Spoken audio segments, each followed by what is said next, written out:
So I'm sitting with Melinda Jividan, the care pastor here at Northeast Christian. We've been talking about the impact that mental health is having on our community. We've talked about what it looks like, you know, the extremes of it, from the low level side of it to the very high level side of it. But at the end of the day, for anyone that may have been watching some of the stories from Adrian,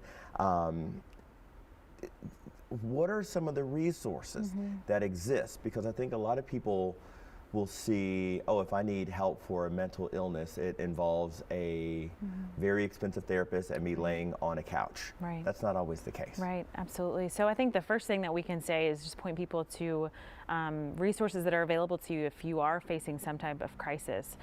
If you are in a situation either for yourself or you're with someone who is dealing with that, there are some numbers it's really good to have on hand. We encourage our staff to put these numbers in their phone as contacts so that you're ready and you know exactly what number to call or text if you're in a crisis situation. So there's the National Suicide Prevention Hotline, which is a 24/7 hotline that people can call. There's also a crisis text line that you simply text the word home to 741-741 and you can text about what's going on. Here locally in Louisville, we're actually really lucky that if you call 911 and ask to be referred to a crisis intervention team member, there are trained mental health professionals who can handle those situations a little more delicately or a little differently. Say that one again. Yes. If you call 911 and ask, it's the crisis intervention team here in Louisville. It's not like that in every city, but our city has devoted resources and a team specifically to those crisis situations with mental health challenges. It's important to point out also that all of the information that we're giving you today is not exclusive to people who are members of Northeast Christian Church. Absolutely. We exist to be a place that is here to love the Ville, and that's just not just our church family, that's our whole community. And we would love the opportunity. I mentioned we have those listening appointments. If someone just really needs to talk to somebody about something that's going on or needs to be referred to, you know, other resources, we'd love to have those conversations.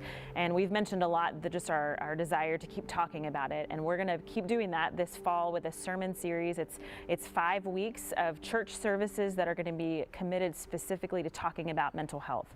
So starting October 31st, it's Halloween, easy to remember, a 5-week series called Let's Talk About Mental Health. This is our 3rd season with this series, and similarly to how we got to hear Adrian's story, our desire with that series is to hear from real people who have been facing these challenges and how they are moving forward and finding healthy ways to cope or to face these challenges that they're facing. So for that October 31st event, I know it's 5 weeks, but how do people enroll, sign up, Sure, register? How do you do just that? show up. So we've got 2 physical campuses. If you're ready or interested in showing up to church here at our Brownsboro campus, we also have a campus in the Clifton neighborhood where you would experience that same church service.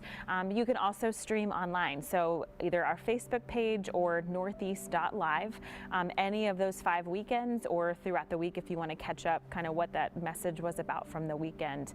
Everyone is, of course, welcome, and we encourage everyone to join us. And lastly and quickly, those listening appointments that you mentioned, how can people just call the church? Just call the church. It's on our website as well, but you can call Northeast. Our number's 426-6668. We'd love to talk to people if anyone just really needs a listening ear. I'm smiling because you're making it easy. I hope so. And you really are. I hope so. Call us and we're going to help. A lot of people either don't want to say that or don't have the capacity to say that. So thank you so very much.